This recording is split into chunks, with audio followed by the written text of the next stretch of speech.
नमस्कार. मी सिद्धी सुहास नाईक. माझ्या चॅनलचं नाव आहे सिद्धीज ग्रामर हॅक्स. आपण पाहत आहोत समास. समासाचे मुख्य 4 प्रकार: अव्ययीभाव समास, तत्पुरुष समास, द्वंद्व समास आणि बहुव्रीही समास. यापैकी अव्ययीभाव समास आपण आधीच्या भागात पाहिलेले आहे. त्याचप्रमाणे दुसऱ्या भागात आपण तत्पुरुष समास आणि त्याचे उपप्रकारही पाहिले आहेत. आजच्या भागात आपण पाहणार आहोत द्वंद्व समास आणि त्याचे उपप्रकार. द्वंद्व समासाला सुरुवात करण्याआधी आपण थोडी उजळणी घेऊ. समास, त्यात आपण पाहिलं होतं सामासिक शब्द म्हणजे काय? 2 वेगवेगळ्या शब्दांना जोडून एक शब्द तयार होतो, त्याला सामासिक शब्द म्हणतो. घर जावई, पान कोंबडा, कांदा पोहे, या 2 शब्द जोडून एकच शब्द तयार झालेला आहे. यालाच आपण सामासिक शब्द म्हणतो. यानंतर पाहूया समास म्हणजे काय. हा सामासिक शब्द म्हणजे हे जे सामासिक शब्द आहेत, हा सामासिक शब्द कसा तयार झाला याच्या पद्धतीला समास म्हणतात. यानंतर या सामासिक शब्दाचा आपण विग्रह करतो. विग्रह, सामासिक शब्दांची कमीत कमी शब्दात केलेली फोड म्हणजे विग्रह. समासात कमीत कमी 2 शब्द असतात. समासातील शब्दांना पद असे म्हणतात. म्हणजे बघा, इथे हे पहिलं पद आणि हे दुसरं पद.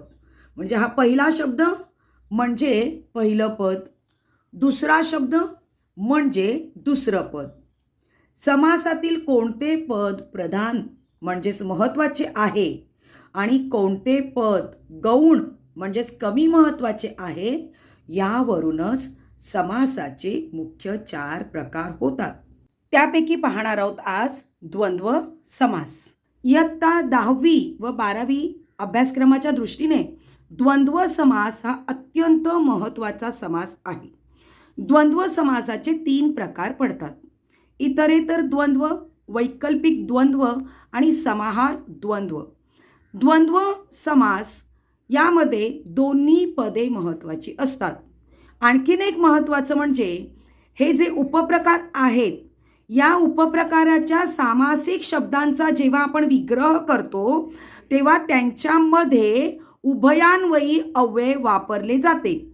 उदाहरणार्थ बघा, इथे इतरेतर द्वंद्वमध्ये नाम पहिलं पद असतं, दुसरं पद सुद्धा नाम असतं.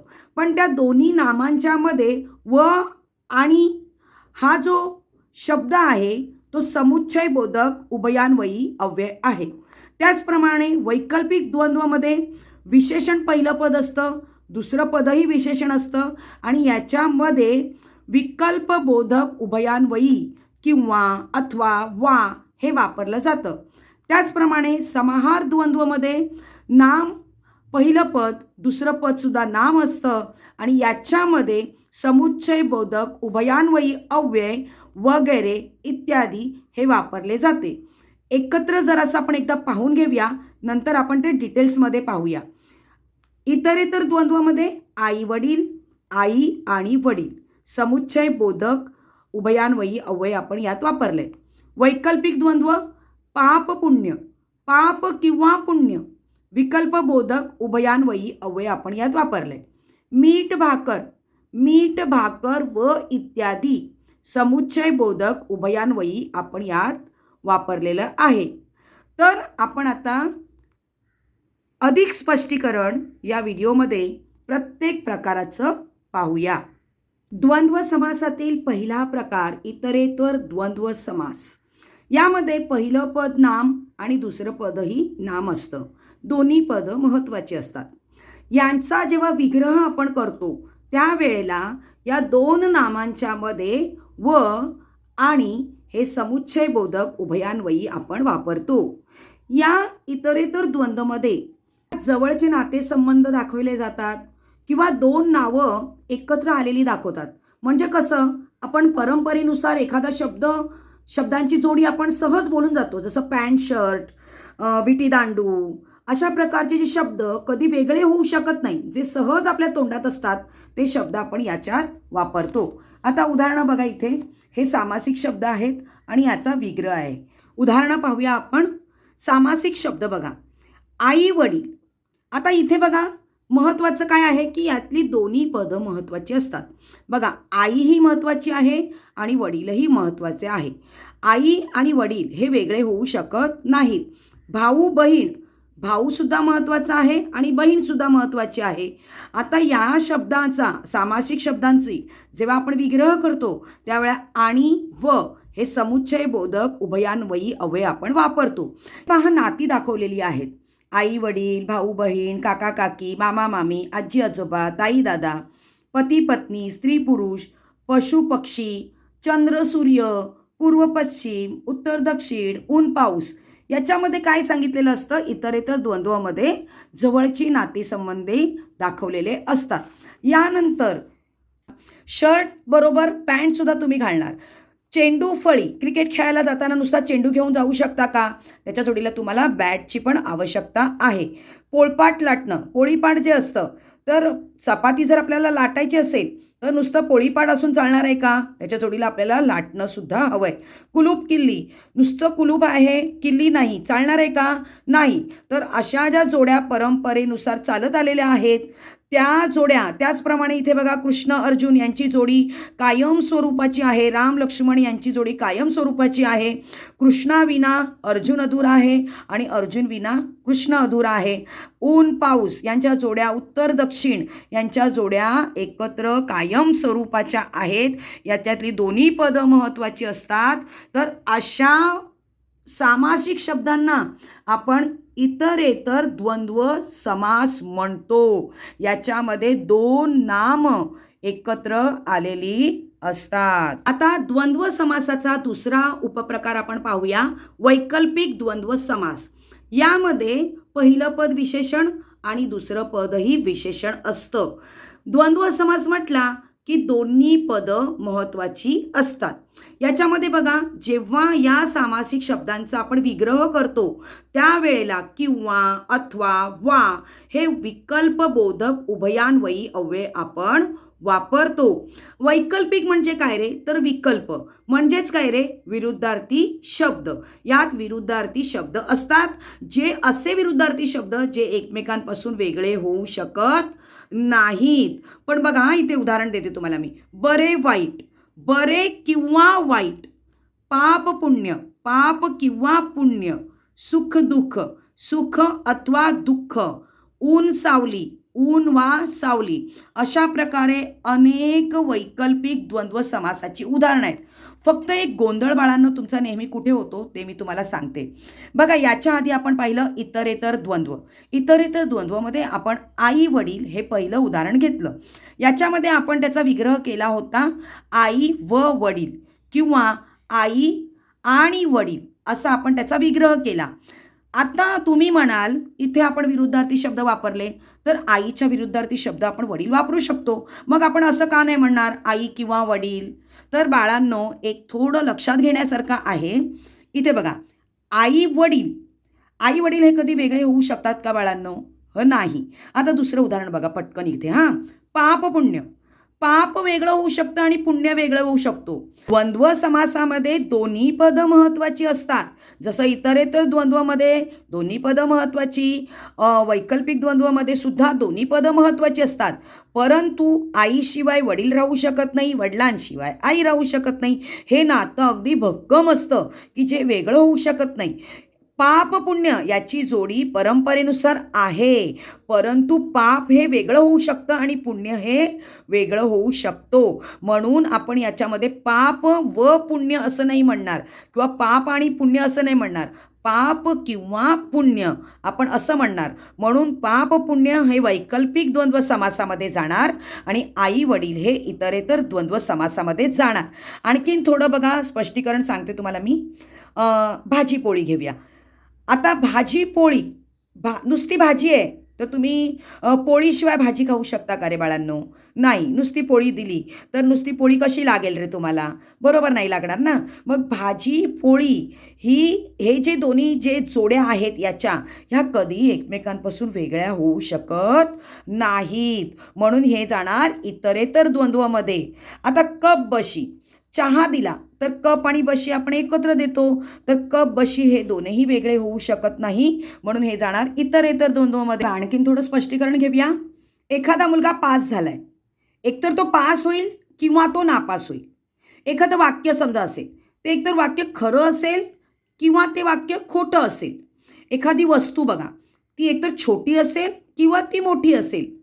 आता पाण्याबद्दल म्हटलं तर एकतर ते पाणी थंड असेल किंवा ते गरम असेल. म्हणजे इथे विरुद्धार्थी शब्दांच्या जोड्या येतात. दोन्ही पदं महत्त्वाची आहेत इकडे, पण त्या वस्तूशी संबंधित जे विशेषण लागतं ते दोघांपैकी एकच आपण गृहीत धरलं जातं. म्हणजे हे आहे किंवा हे आहे, आपण त्याला असं म्हणतो. आता इथे इतरेतर द्वंद्वमध्ये बघा तसं होत नाही. एखाद्या मुलाला आई असू शकते आणि वडीलही असू शकतात. म्हणून आई व वडील म्हटलंय, आई किंवा वडील नाही म्हटलेलं आहे. आई आणि वडील म्हटलेलं आहे. आई अथवा वडील असं म्हणणार नाही. परंतु इथे पास किंवा नापास म्हणण्यात येईल, पास अथवा नापास म्हणण्यात येईल, पास आणि नापास म्हणलं जाणार नाही. म्हणून अशा शब्दांना आपण नेहमी वैकल्पिक द्वंद्व समास असे म्हणतो. यानंतर द्वंद्व समासाचा तिसरा प्रकार आहे समाहार द्वंद्व समास. आता याच्यामध्ये पण बघा बाळांनो, पहिलं पद नाम असतं, दुसरं पद सुद्धा नाम असतं. तुम्हाला माहितीच आहे द्वंद्व समासामध्ये दोन्ही पदं महत्त्वाची असतात. आता एक गोष्ट इन शॉर्टमध्ये तुम्हाला सांगते. समाहार द्वंद्व म्हटलं ना बाळांनो, की याच्यामध्ये आहाराचा उल्लेख केला जातो. बघा, सम आहार म्हणजे सारख्या प्रकारच्या आहाराचा किंवा सारख्या प्रकारच्या एखाद्या वस्तूंचा ज्या सामासिक शब्दांमध्ये उल्लेख केला जातो त्याला आपण म्हणणार समाहार द्वंद्व समास. आता याच्यामध्ये जेव्हा या सामासिक शब्दांची आपण विग्रह करतो त्यावेळेला वगैरे इत्यादी हे समुच्चय बोधक उभयान्वयी आपण अव्यय वापरतो. आत्ताच सांगितल्याप्रमाणे आहार संबंधीमध्ये याच्यामध्ये शब्द येतात किंवा त्याच गटात बसणारे दुसरे शब्द येतात. आणखीन एक गोष्ट बाळांनो काय लक्षात ठेवायची बघा यात, की याचा जेव्हा आपण विग्रह करतो ना तेव्हा तो सुरुवातीला बघा, थोडक्यात सामासिक शब्द इथे मीठ भाकर दिलेला आहे. जेव्हा आपण त्याचा विग्रह करतो तेव्हा मीठ भाकर हा शब्द सुरुवातीला घ्यायचा. बघा, प्रत्येक सामासिक शब्द मी सुरुवातीला घेतलाय आणि नंतर त्याचा विग्रह केलाय. आणि याचा विग्रह अतिशय सोपा असतो. फक्त त्याच्या पुढे काय लिहायचं, मीठ भाकर वगैरे, मीठ भाकर इत्यादी असं जरी लिहिलं तरी तुमचं उत्तर बरोबर येईल. पण आणखीन खोलात तुम्हाला जाऊन जर लिहायचं असेल तर लिहा, मीठ भाकर म्हणजे काय रे, तर मीठ भाकर व इतर साधे पदार्थ असा त्याचा विग्रह होऊ शकतो. भाजीपाला, भाजीपाला व इतर तत्सम वस्तू. चहा पाणी, चहा पाणी व इतर फराळाचे पदार्थ. बाजारहाट, बाजारहाट व तत्सम वस्तू. शेतीवाडी, शेतीवाडी इत्यादी. आता तुम्ही या तिघांनाही मीठ भाकर इत्यादी, भाजीपाला वगैरे, चहा पाणी व इतर अशा प्रकारे सुद्धा त्याचा विग्रह तुम्ही करू शकता. हे बघा, जरा मराठी विषयापासून जरा हिंदी विषयाकडे मी येते. याच्यामध्ये पण सुद्धा हे जे समास येतात ना ते सेम अशाच प्रकारचे असतात बाळांनो. आता इथे बघा, जसं इथे मीठ भाकर दिले, त्यांच्या हिंदीमध्ये येणार दाल रोटी. भाजीपाला साग भाजी. चहा पाणी चाय पाणी, दाना पाणी. शेतीवाडी खेतीबाडी. अशा प्रकारे हिंदीमध्ये पण समास, त्यांना सुद्धा आपण समाहार द्वंद्व असंच म्हणायचं आहे. हिंदीमधले सुद्धा समास सारखेच असतात साधारण. प्रकारे बाळांनो, द्वंद्व समासाचे तीनही प्रकार लक्षात ठेवायचे आहेत. इतरेतर द्वंद्वमध्ये नाम अधिक नाम, वैकल्पिक द्वंद्वमध्ये विशेषण अधिक विशेषण, समाहार द्वंद्वमध्ये नाम अधिक नाम. आणि येथे आपण उभयान्वयी अव्यय वापरतो व आणि, वैकल्पिक द्वंद्वमध्ये वापरणार किंवा अथवा वा, आणि समाहार द्वंद्वमध्ये वापरणार वगैरे आणि इत्यादी. आई वडील, आई आणि वडील, समुच्चय बोधक उभयान्वयी अव्यय वापरलं. वैकल्पिक द्वंद्व पाप पुण्य, पाप किंवा पुण्य, विकल्पबोधक उभयान्वयी वापरलं. समाहार द्वंद्व मीठ भाकर व इत्यादी, समुच्चय बोधक उभयान्वयी आपण यात वापरलं. आणि अशा प्रकारे द्वंद्व समासाचे तीनही प्रकार अतिशय सोपे आहेत, जे तुम्हाला 10वी आणि 12वीच्या बोर्डाच्या परीक्षेला येतात. माझा आजचा हा व्हिडिओ तुम्हाला आवडला असेल तर शेअर करा, लाईक करा आणि माझ्या या चॅनलला, सिद्धीज ग्रामर हॅक्स या चॅनलला सबस्क्राईब करा. धन्यवाद.